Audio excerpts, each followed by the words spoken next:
Ouh, c'est donc ça que d'être fan d'un club qui tourne bien. Bonsoir les amis, j'espère que vous allez tous très bien, très content de vous retrouver pour cette nouvelle vidéo dans laquelle nous allons voir les 4 enseignements à retenir de la rencontre du FC Barcelone contre l'Atlético Madrid juste avant la trêve internationale. Rencontre dans laquelle le Barça a marché littéralement sur l'Atlético Madrid 3-0 et dans cette vidéo on va revenir sur les principaux enseignements à tirer de ce match-là, principalement les 4. Donc, déjà avant d'aller plus loin, j'aimerais vous remercier pour la barre des 1000 abonnés qu'on a franchi parce que on l'a franchi hier et je l'ai remarqué également. Donc, je tenais à vous remercier tous ceux qui regardent les vidéos, tous ceux qui like, tous ceux qui sont là pour m'encourager.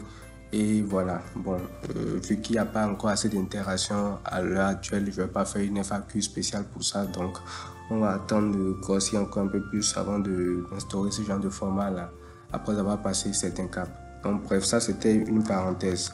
Alors, pour revenir dans le vif du sujet, on va tout de suite commencer par le premier point à retenir de ce match-là, qui est la gestion de Rafinha et de Lamine Yamal. Parce que ça, c'est un cas assez particulier que je trouve que Xavi gère mal, en tout cas sur le match Barça-Atlético. Je pense que s'il continue comme ça, il risque de créer une sorte de conflit qui va grossir entre les deux joueurs.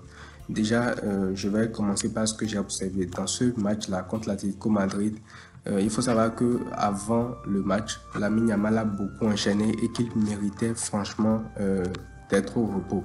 Donc, même moi, dans la composition d'avant-match, j'avais mis Rafinha titulaire en expliquant qu'il fallait que Lamine Yamal se repose, mais qu'il pouvait rentrer en jeu si Rafinha ne se gérait pas. Mais quand tu regardes le match contre l'Atlético Madrid, la réalité c'est que Rafinha fait un super match, un très bon match, et il ne méritait pas du tout de sortir contre l'Atlético Madrid. Et je ne comprenais pas, je l'ai même dit dans le début, je ne comprenais pas pourquoi il est sorti et Lamine Yamal a pris sa place, parce que Lamine Yamal, après avoir beaucoup enchaîné, avait largement de quoi se reposer. Et encore que Rafinha, lors du match contre Naples, il avait fait une très bonne prestation. Contre l'Atlético aussi, il faisait une très bonne prestation. Je ne vois pas pourquoi Xavi l'a sorti, et c'est des choses que Xavi doit éviter parce que de 1, déjà, il faut que Lamine Yamal se repose de plus en plus, et de 2, il faut surtout pas que Xavi crée cette sorte de rivalité, cette sorte de mésentente entre les deux joueurs, parce que à un moment donné,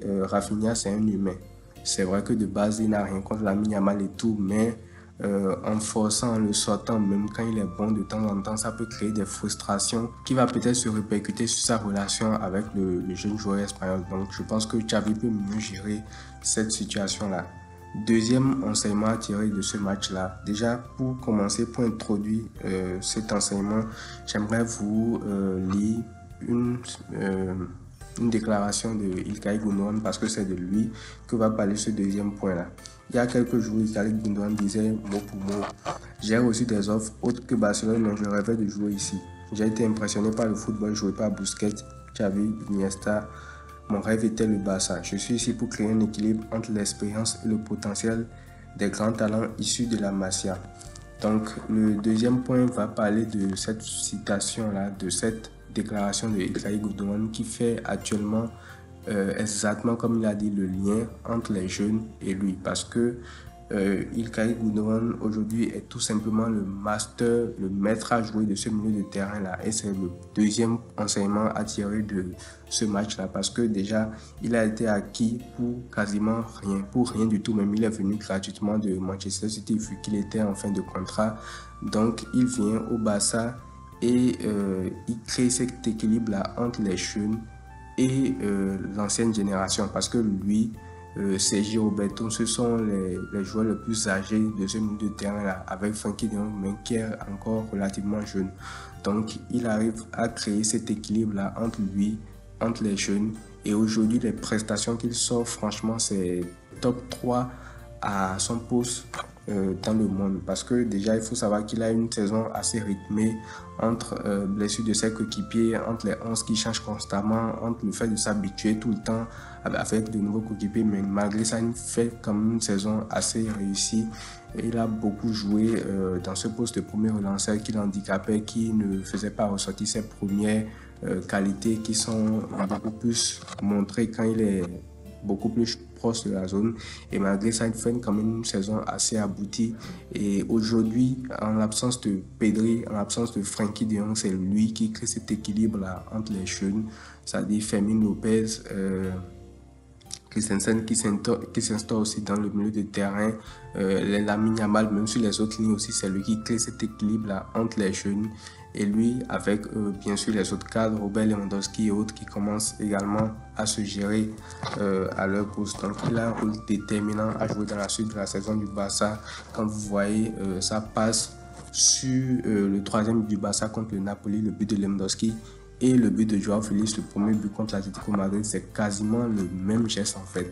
Et franchement, on a besoin de ce QI football-là de Koundouane pour la suite de la saison, pour le match contre le PSG évidemment, et également pour la fin de la saison, pour finir décemment en Liga. Et je pense qu'on peut aller très loin si on a un Koundouane en forme contre le PSG, parce que sur les passes qu'il fait, sur les deux buts que j'ai évoqués là, en fait, c'est pas plus de la passe pure, mais c'est plus le QI football qui lui permet de sentir le coup de faire ces passes-là beaucoup plus rapidement, parce que il n'a pas une qualité de passe aussi élevée que des joueurs comme Messi, que des joueurs comme De Bruyne, mais il compense fortement grâce à son QI football. Donc lui aussi sera déterminant, comme je l'ai dit, pour le reste de la saison. Alors on enchaîne avec le troisième point pour le Barça qui concerne le poste de numéro 9. Et ce troisième point-là, c'est tout simplement le fait que on dit adieu au Lewandowski avec les Timberland. Et oui, parce qu'on retrouve Lewandowski au meilleur des moments. Et c'est ça le troisième enseignement à tirer de ce match-là, c'est que Lewandowski se réveille au meilleur moment de la saison quand il le faut, juste avant les quarts de finale de la Ligue des Champions. Déjà qu'il avait déjà fait depuis janvier, mais aujourd'hui ça paraît de plus en plus clair pour l'attaquant polonais. Il est beaucoup plus incisif devant les cages. Il a besoin d'une mini-occasion, un peu comme c'était le cas au Bayern, pour planter et tout. Donc, ça fait plaisir de le revoir à ce niveau-là. Et aussi techniquement dans le jeu, dans la construction, dans les déviations en une touche, n'est plus celui qui va forcément handicaper le jeu, un peu comme par le passé quand il avait cette Timberland et tout. Tu lui fais une passe, tu sais qu'il va rater son contrôle, tu sais que l'occasion est morte dès que le ballon va passer par lui, mais aujourd'hui il fluidifie le jeu. Et même quand il ne marque pas, parce que quand tu prends le match contre Naples, il ne marque qu'un but, mais il est décisif sur les trois, sur ses appels, sur la manière dont il monte les défenseurs et tout. Donc franchement, lorsqu'il aussi revient à un niveau incroyable, et ce sera déterminant pour le reste de la saison. Alors, quatrième point à retenir de ce match-là, c'est qu'il ne faut surtout pas de blessures lors de la trêve internationale qui va commencer dans quelques jours, parce que, comme je l'ai dit dans une précédente vidéo, on aura besoin de tous les joueurs pour le reste de la saison et il ne faut surtout pas que quelqu'un se blesse, que ce soit les défenseurs Koundé, Koubassi qui a été appelé en équipe nationale, Lamine Yamal, je sais pas moi, Rafinha, Ferran Torres qui va bientôt revenir, Sergio Roberto également, Fermin Lopez, bref, tout le monde doit être impliqué sur le reste de la saison. J'espère vivement que cette trêve internationale là ne va pas causer de nouveaux blessés, parce qu'on n'a jamais la chance. Non, avec les trêves internationales, c'est souvent les moments où on perd nos joueurs. On a notamment perdu Gavi lors de cette trêve là où il s'est fait les croiser avec l'équipe d'Espagne. Donc on espère que tout ira pour le mieux pour les joueurs.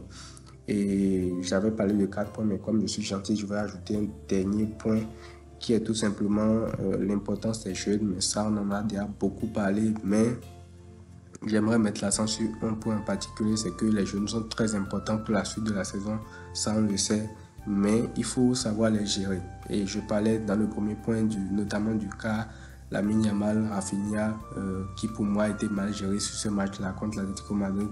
Lamine Yamal aurait pu se passer tout simplement de jouer. Il y avait déjà, je pense, 2-0 ou 3-0 quand il est rentré. Donc, il n'y a pas forcément besoin de le faire entrer. Il fallait le ménager au maximum. Koubassi aussi qui va devoir être géré par Xavi.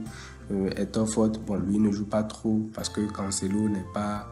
Cancelo est souvent là. Il a été absent à cause d'un problème personnel apparemment. Donc, normalement, lui, il joue beaucoup moins que les autres. Et Fermin Lopez aussi, ce sont des joueurs que Xavi doit assez ménager au milieu du terrain. Donc voilà, c'est tout pour cette vidéo-là. On fait le récapitulatif des enseignements, des grands enseignements tirés de ce match-là contre l'Atlético Madrid. On va essayer de faire d'autres vidéos au cours de la trêve internationale, vu qu'il n'y aura pas de match. Et voilà, c'est tout pour celle-ci. Prenez tout soin de vous les amis et à très bientôt.